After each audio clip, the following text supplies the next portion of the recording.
बाई तुझा आशीर्वाद या मालिकेच्या आजच्या भागामध्ये आपण आता पाहतो की इकडे जो राजा असतो त्या राजाला आता हवालदार साहेब म्हणत असतात की सांग, खरं खरं सांग, पोरीवर प्रेम आहे म्हणूनच पोरीला पळवून आणलं ना. त्याबरोबर राजा म्हणतो नाही हो साहेब, अहो तुम्हाला जे वाटतंय ते सपशील चुकीचं आहे. त्याबरोबर राजा हा त्या पोलिसांना म्हणतो अहो त्या स्वतःच्या मर्जीनं माझ्याबरोबर आल्यात.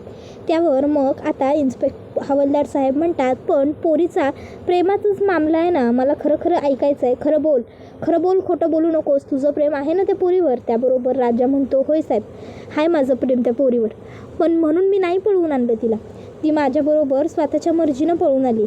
अहो तिला त्या विवानबरोबर लगीन नाही करायचं आहे, त्याच्यासाठी आली आहे ती इकडं, बस. बाकी त्या व्यतिरिक्त आमच्या मनात दोघांच्या बी दुसरं काही बी नाही. अहो म्हणून साहेब आता तुम्हीच काहीतरी करा की ह्या समजातनं मध्य मार्ग काढा. अहो आम्हाला इथनं सोडवा. अहो जर त्या पोरीला तिच्या बापाच्या ताब्यात दिली की नाही तर तो तिचा बाप तिचं लग्न त्या विवानबरोबर लावून देईल आणि तिला ते नको आहे म्हणून रिक्वेस्ट करायला लागलो आहे. काहीतरी करा साहेब, काहीतरी करा. तर दुसऱ्या बाजूला बाबा अवनीला समजावत असतात, हे बघ अवनी, आपण एक काम करू, आपण घरी जाऊ आणि घरी जाऊन बसून बोलू. हे बघ ह्या सर्व गोष्टींना काही अर्थ नाही आहे, तू असं विचित्र वेड्यासारखं वागण्याला. चल बेटा आपण घरी जाऊ. त्याबरोबर अवनी म्हणते माझी एक अट आहे. त्याबरोबर बाबा म्हणतात काय अट आहे तुझी, बोल. त्यावर ते म्हणते की माझं लग्न त्या विवानबरोबर तुम्ही नाही लावायचं तर मी घरी येईन. बाबा म्हणतात ठीक आहे, माझी एक अट आहे, यापुढे तू त्या ड्रायव्हरशी काहीही संबंध ठेवायचे नाही. तो काय करतो, कुठे जातो, काहीच नाही. त्याचं काय करायचं, कशी विल्हेवाट लावायची ते आम्ही बघतो. तर दुसऱ्या बाजूला राजा हा इकडे फेऱ्या मारत असतो. तर आता हवालदार साहेब म्हणत असतात बघताय का मॅडम, बघताय ना कशी त्याच्या जीवाची घालमेल होती आहे ते. अहो मी खरं बोलायलो, ह्यो सगळा आहे ना प्रेमाचा मामला आहे. अहो प्रेमाचा खेळ, बाकी काय मॅडम, खरंच सांगतो ह्या दोघा पोरांचं एकमेकांवर लई प्रेम आहे, काहीतरी करायला पाहिजे मॅडम. त्याबरोबर मग बाबा म्हणतात तू त्या ड्रायव्हरचं काय करायचं हे विचारच करू नकोस, त्याला कुठच्या कुठे आपली माणसं गायब करून टाकतील, आपण सगळी नव्याने सुरुवात करूया. त्यावर अवनी म्हणते बाबा म्हणजे तुम्हाला काय वाटतं, तुमची मुलगी एका ड्रायव्हरबरोबर निघून गेली, तुमच्या मुलीवर विश्वास नाही आहे. त्यावर बाबा म्हणतात नाही आहे, आणि तू निघून नव्हती गेली अवनी, तू पळून गेली होतीस त्या ड्रायव्हरबरोबर, समजतं आहे का तुला. त्यावर हे ऐकून आता अवनीला खूप पश्चाताप होतो आणि अवनी डोक्यावर हात ठेवत म्हणते बाबा जर असं असेल ना तर खरोखर नाही यायचं आहे मला तुमच्याबरोबर, नाही यायचं आहे मला अशा बाबांबरोबर ज्यांचा त्यांच्या मुलीवरती विश्वासच नाही आहे, ज्यांना असं वाटतं की आपली मुलगी पळून गेली. त्याबरोबर मग बाबा म्हणतात की अवनी हे बघ. त्यावर अवनी म्हणते बाबा प्लीज नाही ऐकायचं आहे मला काही तुमचं, मला नाही यायचं आहे तुमच्याबरोबर. त्यावर बाबा म्हणतात अवनी आत्तापर्यंत तू अशी कितीशी दुनिया पाहिली आहेस, अगं लहान आहेस तू अजून, गाढव आहेस गाढव, तुला कळतच नाही आहे काही, कळतं आहे. हे बघ अवनी आपण नवीन सुरुवात करूया ना. हे बघ मी आता तुला घरी घेऊन जातो, त्याच्यानंतर तुझी हळद होईल, उद्या तुझं लग्न होईल, तू विवानबरोबर कायमची कॅनडाला निघून जाशील. हां बेटा तुझं सगळं छान होईल, तुझं मी सगळं छानच करून देईन. हां चल बेटा घरी चल, सगळं व्यवस्थित होणार आहे बेटा, तुझं काही होणार नाही तुला चुकीचं, चल घरी चल. आणि मग बाबा आणि अवनी दोघंजणं बाहेर येऊ लागतात. तर आता दुसऱ्या बाजूला विवान हा दादाला म्हणत असतो काय रे महेश, कुठे गेली तुझी पावर, कुठे गेली तुझी ताकद, खूप मोठ्या बाता मारत होता ना माझी एवढी पावर आहे, माझी तेवढी ताकद आहे, हे ते आता काय कुठे आहे. त्याबरोबर मग लगेचच महेश म्हणतो विवान गप रे. विवान म्हणतो मी का गप्प बसू, खूप पावर आहे ना मग ती वापर ना. त्याबरोबर आता पुढे म्हणतो का हिंमत नाही आहे. तसा लगेच महेश हात उचलतो विवानवर, मग विवानसुद्धा महेशवरती हात उगारतो. इतक्यात आता विवानने हात उचलल्यावर सगळे गुंड आता पुढे येतात. त्याबरोबर मग दादा त्या गुंडांना हात दाखवतो आणि गप्प करतो. त्याबरोबर मग लगेचच इकडे विवान म्हणतो की अरे जर एवढी ताकद आहे तुझ्यामध्ये तर वापर कर ना तुझ्या पावरचा. तोपर्यंत अवनी आणि बाबा दोघंही जण बाहेर आलेले असतात. आता ते दोघं आल्याच्या नंतर इन्स्पेक्टर मॅडम अवनीला विचारतात काय मग काय ठरलं आहे तुझं, काय करायचं आहे तुला. त्याबरोबर बाबा म्हणतात काय करायचं आहे म्हणजे माझी मुलगी येते, तिला माझ्याबरोबर घरी यायचं आहे, चल अवनी. त्याबरोबर अवनी जाते आणि आता राजाच्या शेजारी उभी राहते. राजा शेजारी गेल्यावर मग आता बाबा अवनीला म्हणतात अवनी हा सर्व काय प्रकार आहे, तू हे काय करतेस. तर दुसऱ्या बाजूला इकडे मामाने आता जेवण आणलेलं असतं आणि आता तो जेवण देऊन तिकडनं जात असतो. नलू म्हणत असते मामा असं नका की करू. त्यावर मामा म्हणतो गप, एकदम गप. त्याबरोबर मग नलू म्हणते, मामा प्लीज मला नका ना कोंडू. मामा म्हणतो की जोपर्यंत हे सगळं प्रकरण शांत होत नाही, थंड होत नाही, तोपर्यंत तुला इथंच कोंडूनच ठेवायचं आहे असं आमचं ठरलेलं आहे. त्यामुळे तू कितीही काही प्रयत्न केलेस ना तरी तुला इकडनं नाही सुटता येणार आहे. त्यामुळे उगाचच्या उगाच तुझे प्रयत्न करणं थांबव. मग आता ती विचार करते, काय करू. मग आता ती जेवणाचं ताट तिथेच तसंच ठेवते आणि आता ती विचार करत असते काय करता येईल. मग तिला त्यावेळी पायल आठवते. मग लगेचच आता पटकन नलू फोन घेते आणि तिच्या फोनवरून पायलला फोन करते. पायलला फोन केल्याच्या नंतर मग आता पायल म्हणते, हा जाऊ बाई बोला ना. नलू तिला म्हणत असते, हे बघ पायल, आता मी तुला जे काही सांगते की नाही ते शांतपणे ऐकून घे काय. पायल म्हणते, हा जाऊ बाई बोला की. मग इकडे नलू आता पायलला राजाने केलेला सगळा कारनामा सांगते आणि म्हणते की आता त्यांच्या घराबाहेर माणसं आली आहेत त्यांना मारायला, आता करायचं आहे काहीतरी आपल्याला. त्यावर पायल म्हणते, डोंट वरी, मी बघते काय करायचं ते. त्यानंतर मग आता इकडे अवनी म्हणत असते की माझा तुमच्यावरती विश्वास नाही आहे बाबा. ज्या बाबांचा मुलीवरती विश्वास नाही आहे मी त्यांच्यावरती सुद्धा खात्री देऊ शकत नाही. तुम्ही मला घरी घेऊन गेल्यावर माझं लग्न विवांबरोबर लावून द्या. त्यामुळे मी काही तुमच्याबरोबर येणार नाही आहे.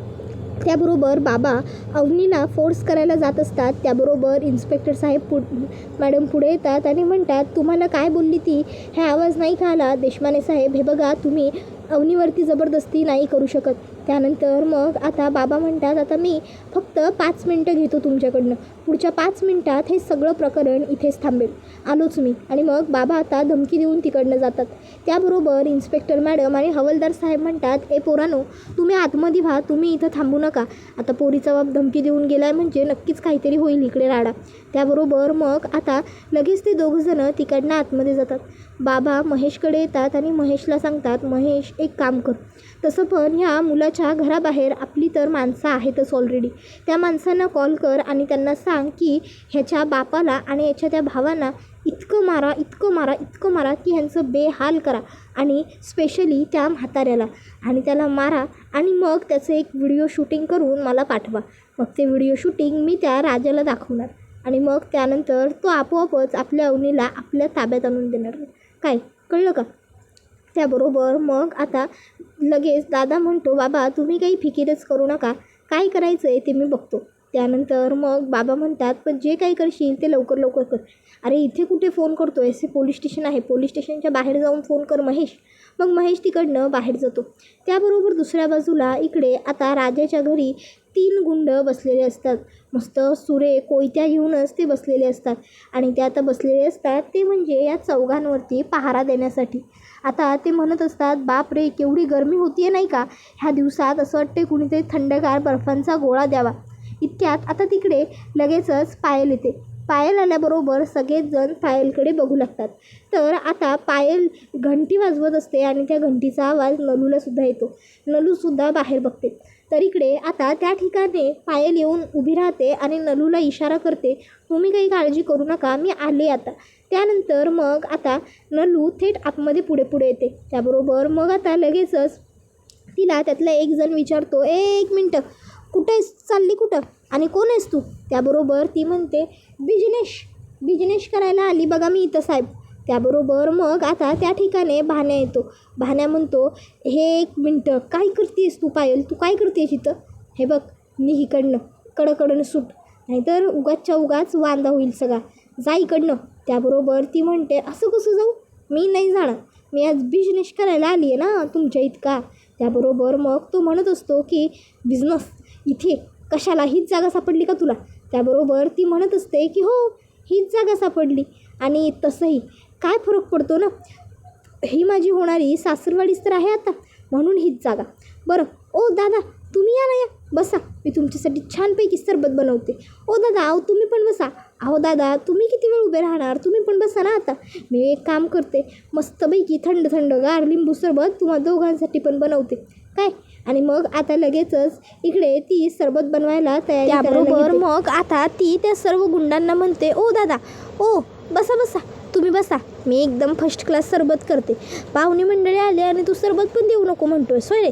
त्याबरोबर मग आता भाण्या म्हणत असतो की ती पाहुणे मंडळी नाही आहे, तर ती आम्हाला मारायला आलेली टोळी आहे. त्याबरोबर मग लगेचच ती म्हणते की बघशीलच आता तू काय गडबड होते ते, काही घडणार नाही आता.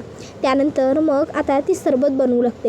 हे सगळं काही नलू तिच्या घराच्या खिडकीतून गुपचूप उभं राहून डोकावून बघत असते. मग आता ती सरबत आणते आणि तिघांना 3 ग्लास देत म्हणते, घ्या सरबत घ्या, निवांत प्या, काय निवांत होऊ द्या. आणि मग आता ते तिघंही सरबत प्यायला लागतात. त्याबरोबर आता इकडे दुसऱ्या बाजूला मग इकडे नलू आणि पायल दोघीजणी एकीमेकीकडे बघून एकीमेकीला आनंदाने हसून ऑल द बेस्ट खुणावतात. त्याबरोबर दुसऱ्या बाजूला आता दादाने त्याच्या गुंडाच्या फोनवरती फोन केलेला असतो आणि सांगितलेलं असतं की एक काम कर, त्या मुलाच्या बापाला खूप मार आणि भावांनासुद्धा मार, इतकं मार की बेजार झाले पाहिजे ते. आणि मग त्याच्या बापानी किंवा त्याच्या भावांनी फोन करून सांगितलं पाहिजे आपली मुलगी आपल्याकडे परत सोडायला त्याला. त्याबरोबर लगेचच आता इकडे तो भाई म्हणतो की ठीक आहे साहेब, तुम्ही काही काळजी करू नका, काय करायचं ते मी बघतो इकडे. त्याच्यानंतर मग तो लगेचच म्हणू लागतो की ठीक आहे ठेवतो आणि मग फोन ठेवून देतो. त्याबरोबर मग पायल सगळ्यांना आता बर्फाचा रस वगैरे देऊन झालेली असते. पण आता ती लोकं तो ज्यूस पितात आणि त्यानंतर मग आता ती लोकं अटॅक करायला जाणारच असतात. पण तोपर्यंत इकडे आता पायलने जर सरबत दिलेलं असतं त्यामध्ये ग्लॅनीचं औषध असल्यामुळे ती लोक बेशुद्ध होतात. त्याबरोबर मग महेशदादा इकडनं हॅलो करत राहतो. त्यावेळी आता पायल फोन उचलते आणि म्हणते हाय हॅलो. या सगळ्याचा आता काही उपयोग होणार नाही, कारण काही वेळापुरती तरी ते बेशुद्ध झालेत बघा आता. त्याबरोबर दुसऱ्या बाजूला इकडे राजा हा अवनीला म्हणतो, मॅडम अहो कधीपासून तुम्ही फक्त उभ्याच आहे, या इकडे थोडा वेळ बसा म्हणजे तुम्हाला जरा बरं वाटेल. त्यानंतर राजा अवनीला आणून आता बसवतो. त्यानंतर तो अवनीला म्हणतो, मॅडम तुम्ही थोडं पाणी घेता का, मगापासून तुम्ही काही घेतलेलं नाही आहे, साधं पाणीही नाही, पाणी प्या म्हणजे तुम्हाला बरं वाटेल. तर इकडे काका ते पिऊन सांगत असतात की यांची लव्ह स्टोरी ना मॅडम एकदम खरी आहे, एकदम ते म्हणतात ना लैला आणि मजनूसारखी. मला खरोखर यांची ना मदत करायची खूप इच्छा आहे. बघा ना बिचारे केवढे चांगले आहेत ते. त्याबरोबर मग आता लगेचच ती म्हणते की खरंच तुम्ही एकदम टिपिकल जमान्याचे आहात. काय हो लैला आणि मजनू आठवतं का तुम्हाला साहेब. त्याबरोबर मग तो हवालदार म्हणतो, मॅडम आता काय करू, मला जे आठवतं ते मी सांगितलं आहे की तुम्हाला. त्याबरोबर मग दुसऱ्या बाजूला राजा हा अवनीला म्हणतो, अवनी तू काही काळजी करू नको, सगळं व्यवस्थित होईल. त्याबरोबर मग आता ते हवालदार साहेब येतात आणि म्हणतात, मला तुझ्याशी जरा बोलायचं आहे, चल लवकर. त्यावर अवनी म्हणते की काय बोलायचं आहे, इथेच बोला ना. त्यावर हवालदार साहेब म्हणतात की नाही इथे नाही बोलू शकत, बाहेरच बोलावं लागेल, चला. त्याबरोबर मग आता लगेच अवनीला हवालदार साहेब सांगतात की काळजी करू नको, मी घेऊन येतो आहे त्याला लगेच. त्यानंतर मग आता राजा हा अवनीला म्हणतो, तुम्ही बसा इथं, मी आलोच. आणि मग तो आता त्या हवालदार साहेबांसोबत बाजूला येतो. मग ते हवालदार साहेब त्याला पुन्हा त्याच खोलीत घेऊन येतात. राजाला पुन्हा बसवलं जातं. मग आता राजाला ते म्हणत असतात, तुझं त्या पोरीवर खरोखर मनापासून प्रेम आहे. त्यावर राजा होकार देतो. इन्स्पेक्टर साहेब हवालदार साहेब म्हणतात की बघ पुढे जाऊन नाकारायचं नाही. त्यावर मग तो म्हणतो की नाही नाकारणार, पण करायचं काय. त्यावर मग आता लगेचच इकडे हवालदार साहेब सांगतात की लग्न करायचं आहे. त्यावर मग तो म्हणतो, अहो लग्न काय बोलताय तुम्ही. त्याबरोबर मग तो सांगतो की हो लग्न हा एकमेव पर्याय आहे या सगळ्यावरती सोल्युशन म्हणून. तू आता बाहेर जायचं आणि त्या पोरीला समजून सांगायचं की तुमचं लग्न होणं केवढं गरजेचं आहे ते. बघ खरोखर तुमचं लग्न होणं सध्या खूप गरजेचं आहे. जर तू हिच्याशी लग्न नाही केलं ना तर तुझे बाबा ज्या गुंडांच्या सध्या ताब्यात आहेत ते गुंड तुझ्या बाबांचे आहेत. ते गुंड काय तुझ्या बाबांना सोडणार नाही, तुझ्या भावांनाही जिवंत ठेवणार नाही, तुलासुद्धा मारून कुठे संपवून कचऱ्यात फेकून देतील तेही करणार नाही. आणि सगळ्यात महत्त्वाचं म्हणजे अरे ह्या पोरीच्याही आयुष्याची माती होईल. त्यापेक्षा आता काय करायचं ते तू ठरव, करणार आहेस तिच्याशी लगीन की नाही. तर दुसऱ्या बाजूला अवनी ही मात्र शांतपणे तिच्या डोक्यामध्ये प्रश्नांचं काहूर माजलेलं असतं. काय होतं आहे काय नाही ह्या सर्व गोष्टींचं तिला टेन्शन आलेलं असतं. आता त्याचवेळी राजा तिकडे येतो. राजा आता बघत असतो अवनीकडे एकटक. तर त्याला आता पोलिसांनी सांगितलेलं आठवत असतं की हे बघ त्या मुलीचा बाप खूप डेंजर आहे, तो तुझ्या घरच्यांनासुद्धा त्रास देईल, तुलासुद्धा मारून टाकेल आणि त्या मुलीचं लग्न शेवटी त्या विवांबरोबर लावेल आणि सर्वच काही संपून जाईल. त्या मुलीला जर तुला वाचवायचं असेल तर आता तुला तिच्याशी लग्न करावंच लागेल. मग आता राजा विचार करतो की मला आता मॅडम, हे सगळं तुम्हाला सांगावं लागेल. माझं जरी तुमच्यावर प्रेम असलं तरी मला आज फक्त तुम्हाला वाचवण्यासाठीच तुमच्याशी लग्न करायचं आहे. मग राजा अवनीच्या समोर येऊन उभा राहतो आणि अवनीला म्हणत असतो, मॅडम, त्या पोलीस साहेबांनी एकच पर्याय सांगितला आहे आणि तो म्हणजे लग्न. त्यावर अवनी म्हणते, काय लग्न? आणि त्या विवानबरोबर? नाही मी त्या विवानबरोबर लग्न नाही करणार, नाही जमणार मला. त्याच्याबरोबर लग्न करायचं नाही आहे, म्हणूनच तर मी इथपर्यंत निघून आली आहे ना. आणि पुन्हा आता तुम्ही लोक मला सांगता त्याच्याशी लग्न करू? नाही, मला नाही जमणार. त्याबरोबर राजा म्हणतो, अहो मॅडम, आधी ऐकून तरी घ्या. तुम्हाला त्या विवानबरोबर नाही करायचं लग्न. आपल्याला म्हणजे तुम्हाला माझ्याशी आणि मला आपण दोघांनी एकमेकांशी करायचं आहे लग्न. त्यावर अवनी म्हणते, काय आपलं लग्न? अरे काय बोलतोयस तू? हे तुला तरी कळतं आहे का? नाही, हे बघ, हे असलं काही होऊ शकत नाही. त्याबरोबर राजा म्हणतो, अहो मॅडम, ऐकून तरी घ्या. आपलं लग्न म्हणजे आपलं खरं लग्न नाही, आपलं खोटं लग्न. त्यावर अवनी म्हणते, काय खोटं लग्न? म्हणजे नेमकं करायचं काय आपल्याला? त्यावर राजा म्हणतो, हे बघा मॅडम, आता जर आपण दोघांनी लग्न नाही ना केलं तर आपण जिवंत नाही बाहेर पडणार. मग आपल्याला तुमचे बाबा इकडनं घेऊन जातील आणि मग मात्र आपल्या हातामध्ये काही उरणार नाही. आणि मग तुमचे बाबा तुमचं लग्न घरी नेऊन बळजबरीने त्या विवानबरोबरच लावून देतील. आणि जर तुम्हाला आत्ता विवानबरोबर लग्न करायचं नसेल तर तुम्हाला खोटं माझ्याबरोबर हे लग्न करावं लागेल. त्यानंतर मग मी तुम्हाला पुण्याला सोडून देईन, कारण तेव्हा तुमचे बाबा इकडनं निघून गेलेले असतील. एकदा का तुमचे बाबा इकडनं गेले ना की त्यानंतर मग आपण काय करायचं ते आपण ठरवू शकतो. पण तोपर्यंत आपल्याला हे खोटं लग्न करावं लागेल, खरं सांगतोय मी. त्याबरोबर मग मात्र आता अवनी शांत असते. त्याबरोबर दुसऱ्या बाजूला इकडे आता बाबा दादाला जवळ बोलवतात आणि विचारतात, काय रे, काय झालं का? त्याबरोबर मग दादा म्हणतो, सॉरी बाबा, आपली माणसं काम नाही करू शकत आहेत, व्हिडिओ नाही पाठवू शकणार मारतानाचा. बाबा, ते छोटीशी गडबड झाली आहे म्हणजे ते. त्याबरोबर मग बाबा म्हणतात, एक काम सांगितलं होतं तुला, एक काम, ते सुद्धा तुला धड जमत नाही आहे का? एक काम तू व्यवस्थित करू शकत नाही आहे का? शेमलेस असं आता बाबा म्हणत असतात. त्यानंतर मग ते थेट आतमध्ये येतात आणि अवनीला म्हणतात, चल माझ्याबरोबर. राजा म्हणतो, अहो साहेब, असं नका करू, थांबा. त्यावर ते म्हणतात, बाजूला, मला थांबवणारा तू कोण आहेस? त्याबरोबर मग तिकडे इन्स्पेक्टर मॅडम येतात आणि म्हणतात, देशमाने साहेब, काय चाललं आहे तुमचं? हात सोडा मुलीचा, हात सोडा, तिला नाही यायचं आहे तुमच्याबरोबर, तुम्ही अशी जबरदस्ती नाही करू शकत. त्यावर तो म्हणतो, मला थांबवणाऱ्या तुम्ही आहात कोण? वरून फोन आला ना की मग समजेल तुम्हाला. त्याबरोबर मग ती म्हणते, वरून फोन आला की मग तेव्हा बघू, पण आता सध्या तरी तुम्ही तिच्यावर फोर्स नाही करू शकत. सोडा तुम्ही तिचा हात, चला सोडा, नाहीतर कारवाई बसेल देशमाने साहेब. त्याबरोबर देशमाने हात सोडतात. मग हवालदार साहेब म्हणतात, आधी फोन येऊ द्या, मग काय करायचं ते आम्ही बघू. बाबा म्हणतात, येतो 5 मिनिटात पुन्हा. आणि मग आता ते बाहेर येतात. त्याबरोबर आता बाहेर येऊन मग ते फोनवरती कंटिन्यूस बोलायला लागतात. हवालदार साहेब आणि इन्स्पेक्टर मॅडम म्हणतात की आपल्याला घाई करावी लागेल, लवकर काहीतरी करायला हवं. मग त्या इन्स्पेक्टर मॅडम आतमध्ये येतात आणि अवनी व राजाला म्हणतात, तुमच्याकडे खूप थोडा वेळ उरलेला आहे, आपल्याला लवकर काहीतरी निर्णय घ्यावा लागणार आहे. आपल्याला तुमचं दोघांचंही लग्न लावून द्यावं लागेल, त्याशिवाय आपल्याकडे दुसरा कुठलाही पर्याय नाही आहे. त्यावर अवनी म्हणते, पण. त्याबरोबर आता त्या इन्स्पेक्टर मॅडम म्हणतात, हे बघ अवनी, आता पण किंतु परंतु करत बसू नकोस, आपल्याकडे आता पर्याय नाही आहे. नाहीतर जर तुझ्या बाबांनी वरिष्ठांना फोन केला आणि मला वरिष्ठांकडून असा आदेश आला ना की तुला बाबांना सुखपूर्त करावं लागेल तुझ्या, तर मग मात्र मी काहीही करू शकणार नाही आहे. त्याआधीच आपल्याला तुमचं लग्न लावायचं आहे, घाई करायचं आहे, क्विक सगळ्यांनी लवकर इकडे या. त्याबरोबर सगळे तिकडे जमा होतात आणि मग आता राजा आणि अवनीच्या लग्नाची सगळी तयारी केली जाते. आता मात्र इकडे राजा देवयाईला म्हणत असतो, देवयाई, अगं काय गं, हे सगळं काय सुरू आहे? इकडे बाबा मात्र फोनवरती बोलत असतात. त्यानंतर अवनी आणि राजामध्ये अंतरपाठ धरलं जातं आणि आता दोघांचं लग्न लावून देतात पोलीस. बाबा हे सगळं बंद दरवाजाआड बघत असतात.